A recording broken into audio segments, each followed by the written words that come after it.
اللہ اللہ اللہ اللہ اللہ اللہ اللہ اللہ اللہ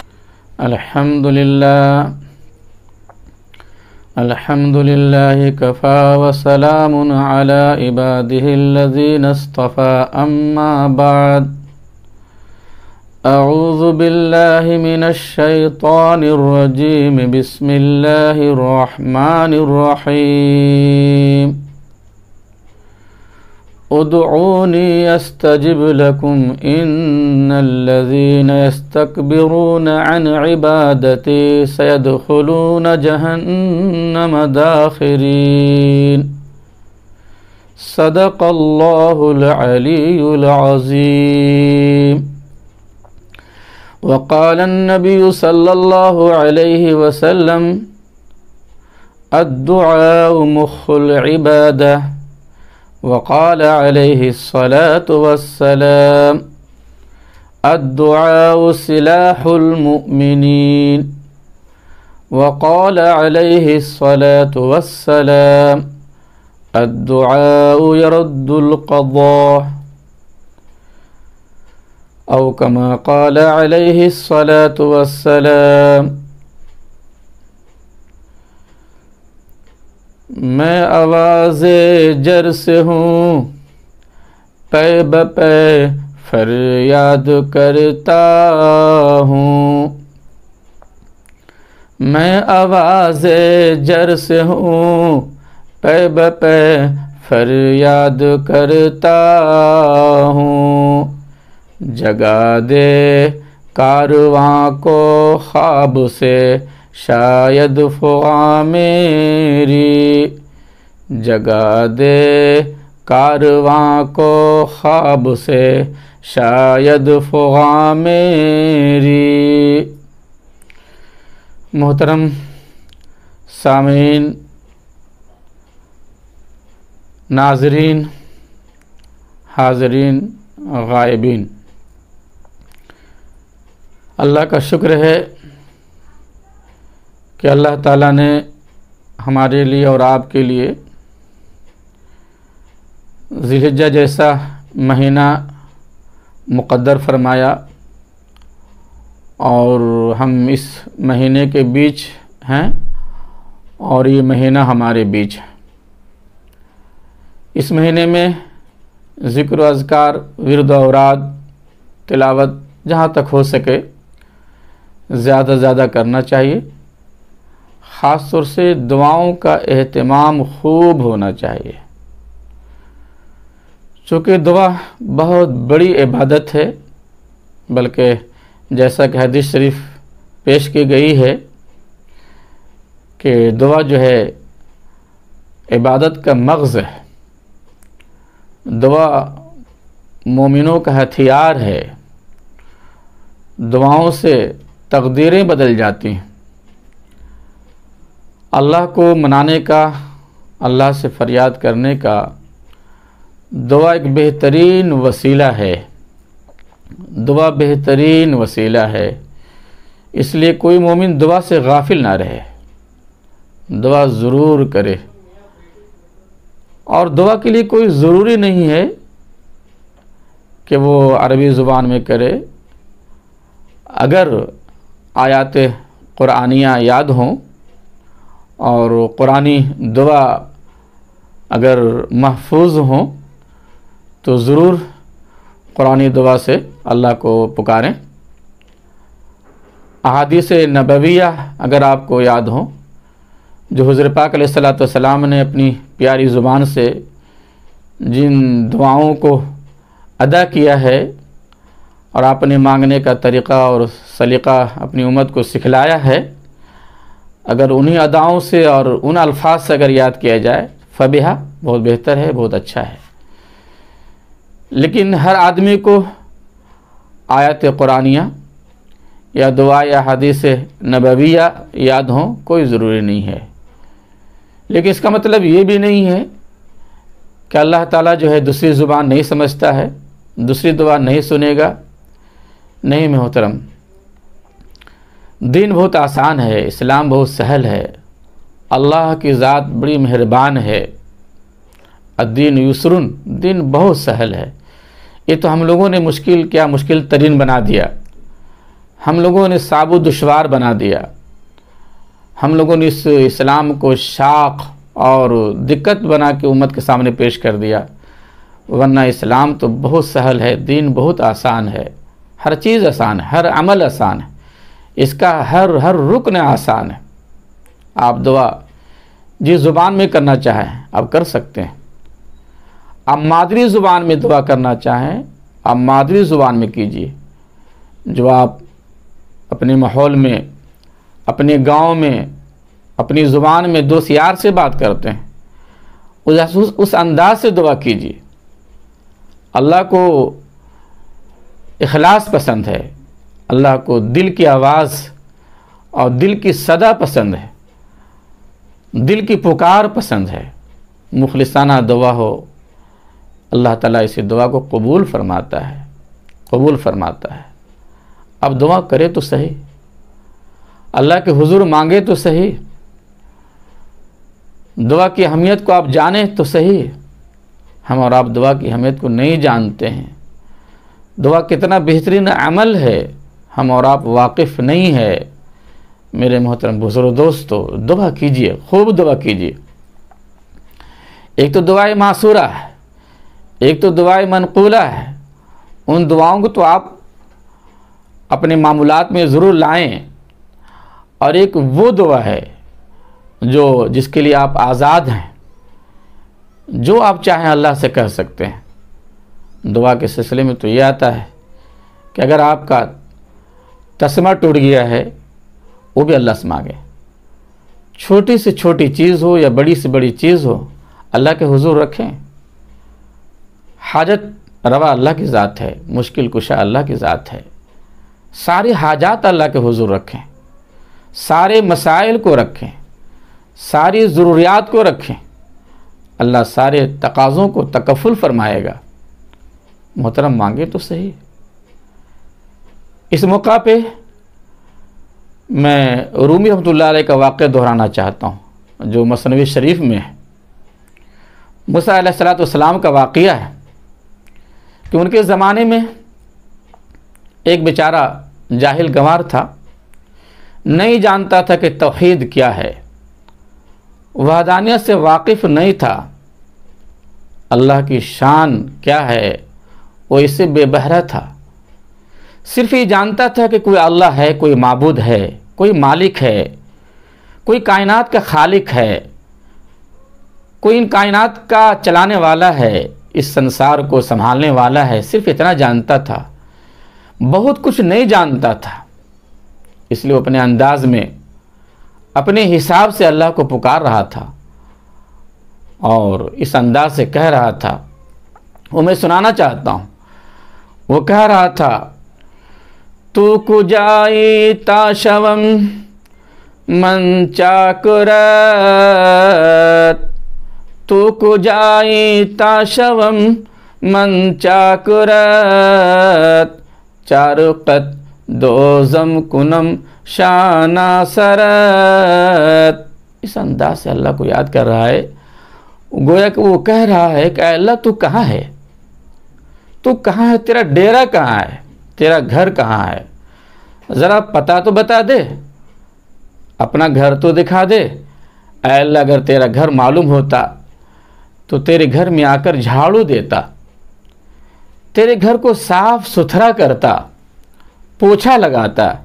اے اللہ اپنا پتہ تو بتا دے، اگر تو اپنا پتہ بتا دیتا تو تیرا پاؤں دباتا، تیرے منہ میں روٹی اپنے ہاتھوں سے کھلاتا، تیرا آٹا گوندتا اور پکاتا، تیرے سر میں کنگھا کرتا، تجھ کو اپنے ہاتھوں سے نہلاتا دھلاتا، یوں کرتا۔ وہ اللہ کو یاد کیے جا رہا ہے، محبت میں ڈوبا ہوا ہے، اللہ کی یاد میں غرق ہے۔ تو کجائی تاشو من چاکرت، چار قد دوزم کنم شانہ سرت۔ اتفاق کہیے کہ موسیٰ علیہ السلام اس راستے سے گزر رہے تھے اور دیکھا کہ یہ بڑا بے تکا انداز ہے اور بڑا یہ غیر مہذب انداز ہے. وہ اس انداز سے اللہ کو یاد کر رہا ہے جو اللہ کی شان کے بالکل خلاف ہے. آخر یہ ہے کون اور کس کو پکار رہا ہے اور کس کو یاد کر رہا ہے؟ موسیٰ علیہ السلام نے سوال کیا اور پوچھا، زینمت بیہود میں گفت آشباں، زینمت بیہود میں گفت آشباں، گفت موسیٰ باکستت اے فلاں، گفت موسیٰ باکستت اے فلاں. اے عربی، اے جنگلی، ذرا یہ تو بتا دے تو کس کو یاد کر رہا ہے، تو کس کو پکار رہا ہے، تو کس سے ہم کلام ہو رہا ہے، تو کس سے دعا کر رہا ہے، ذرا بتاؤ تو صحیح. وہ جنگلی کہتا ہے، گفت باں آکس کے مارا آفرید، گفت باں آکس کے مارا آفرید، این زمینوں چرخ را آمد پدید. اے موسیٰ، میں اسے یاد کر رہا ہوں جو زمین و آسمان کا مالک ہے، جو عرش کرسی کا مالک ہے، جو بحر و بر کا مالک ہے، جو خشکی و تر کا مالک ہے، جو مرض و شفا کا مالک ہے، جو ساری کائنات کا شہنشاہ ہے. اے موسیٰ، میں اس سے یاد کر رہا ہوں، میں اس سے دعا کر رہا ہوں، میں اس سے مناجات کر رہا ہوں، میں اسی سے فریاد کر رہا ہوں. موسیٰ علیہ السلام نے کہا کہ اے جنگلی، یہ تیرا مانگنا جائز نہیں ہے، اس انداز سے فریاد کرنا صحیح نہیں ہے. اور وہ مثنوی کی زبان میں وہ اس طرح شعر ہے، گفت موسیٰ ہائے خیرا شر شدے، خود مسلمان ناشدہ کافر شدے. موسیٰ علیہ السلام نے کافر کا فتویٰ دے دیا. موسیٰ علیہ السلام نے فرمایا، اے جنگلی، اگر تیرا ایسا عقیدہ ہے، اگر اسی انداز کو اگر تم نے اپنایا ہے، یہ عقیدہ سراسر توحید کے خلاف ہے، یہ وحدانیت کے منافی ہے، یہ اللہ کی شان کے بالکل یہ خلاف ہے، یہ جائز نہیں ہے. اللہ کی شان تو قل هو اللہ احد ہے، اللہ کی شان اللہ الصمد ہے، لم یلد ولم یولد ہے، ولم یکن لہ کفوا احد ہے. اللہ ایک ہے، اللہ بے نیاز ہے، وہ ہاتھ و پاؤں سے پاک ہے، وہ اس کی ذات بالکل مستغنی ہے، بے نیاز ہے، بے نیاز ہے.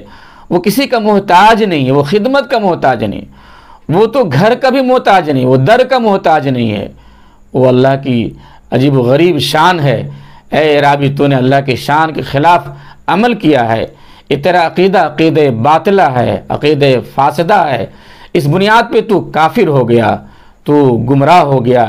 اے عرابی، تو توبہ کر اور اس عقیدے سے باز آ جا. اللہ اکبر. اس فتوے سے، اس خطاب سے وہ جنگلی کے دل و دماغ پہ بڑا اثر پڑا، چونکہ بڑی محبت سے یاد کر رہا تھا، اور گویا کہ وہ پاگل ہو گیا، دیوانہ ہو گیا، اور یہ بکتا ہوا جنگل کی راہ لیا. گفت اے موسیٰ دہانم دوختی، گفت اے موسیٰ دہانم دوختی، وز پشیمانی جزانم سوختی. اے موسیٰ، تیرے فتوے نے، اے موسیٰ تیرا خطبہ نے مجھے پاگل بنا دیا ہے، مجھے دیوانہ بنا دیا ہے، مجنون بنا دیا ہے، اور میری دنیا کی، میری محبت کی دنیا میں ایک آگ لگ گئی ہے، ایک شعلہ برپا ہے.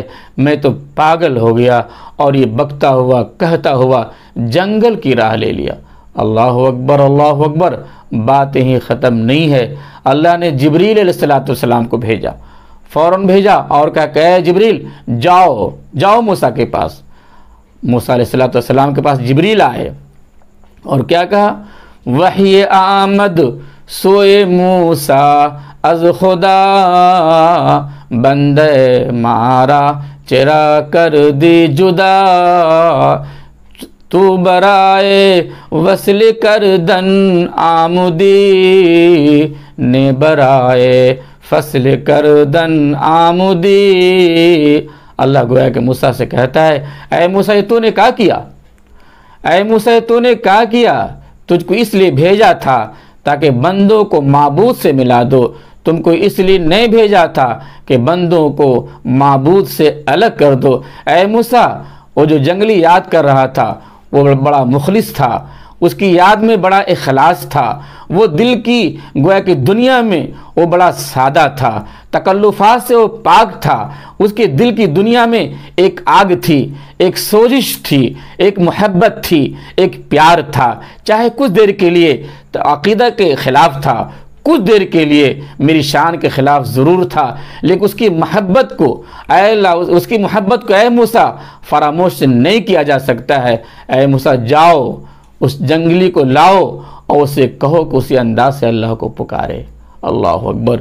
موسیٰ علیہ السلام جاتے ہیں اور اس کو پکڑ کے لاتے ہیں اور کہتے ہیں تو جیسے اللہ کو یاد کر رہا تھا چل اسی انداز سے اللہ کو یاد کر، تیری یہی ادا اللہ کو پسند ہے، تجھے تیری یہی پکار اللہ کو بڑا محبوب ہے۔ اے میرے محترم بزرگ دوستو، یہ اللہ کی ذات ہے، یہ اللہ کی شان ہے۔ آپ زبان کی بلاغت پہ مت جائیے، آپ لسان کی فصاحت پہ مت جائیے، آپ جو ہے زبان کی چربی زبانی پہ مت جائیے۔ کوشش یہ کیجئے کہ اپنی دعا میں سوز آئے، اپنی دعا میں ساز آئے، اپنی دعا میں کیفیت آئے، للہیت آئے، خشوع خضوع پیدا ہو اور اللہ کی محبت میں ڈوب کر کے اللہ کو یاد کیجئے۔ بلا شبہ اس انداز سے ہمارے لیے جائز نہیں ہے، ان کا یاد کرنا ایک طرح کا مستثنی کہا جائے گا۔ ٹھیک ہے، ان کو اللہ نے ان کی ادا کو پسند کر کے ان کے لیے گویا کہ اختیار دیا تھا، واقعی ہمارے لیے وہ جائز نہیں ہے کہ ہم ایسا عقیدہ اپنائیں، لیکن اس سے ہمارے لیے ایک راہ نکلتی ہے، ایک راستہ ہموار ہوتا ہے کہ ہم اپنی زبانوں میں، مادری زبان میں، چاہے وہ کوئی زبان بھی ہو، ہم اللہ کو پکاریں گے، اللہ ہماری پکار سنے گا۔ اسے تو ایک راہ نکلتی ہے کہ اللہ زبان کو نہیں دیکھتا ہے، وہ دل کی آواز کو دیکھتا ہے، وہ قلب کی صدا کو دیکھتا ہے۔ میرے محترم بزرگ دوستو، یہ مواقع بڑے اچھے ہیں، ذی الحجہ کا مہینہ ہے، اس موقع پہ خوب دعائیں کیجئے، دل سے دعائیں کیجئے، اللہ کے حضور جھک کے دعائیں کیجئے، کبھی سجدے میں جا کر کے، کبھی رات کی تاریکی میں اٹھ کر کے، کبھی رات کے اندھیرے میں اللہ کو پکاریے جب ساری دنیا سو رہی ہو، اور اپنی مراد کو رکھیے، اپنے مطالبات کو رکھیے، اپنی مانگ کو رکھیے، اپنی ہر خواہش کو رکھیے اور اللہ سے مانگیے، اللہ کے ہاں ملے گا۔ اللہ کے ہاں مانگنے سے ملتا ہے، مایوسی نہیں ہے۔ اللہ کی ذات تو یہ ہے کہ جو مانگتا ہے اللہ اسے خوش ہوتا ہے، جو نہیں مانگتا ہے اس سے اللہ ناراض ہوتا ہے، یہ اللہ کی شان ہے۔ اللہ ہمیں اور آپ کو زیادہ زیادہ خوب دعا کرنے کی توفیق عطا فرمائے۔ وآخر دعوانا ان الحمد للہ رب العالمین۔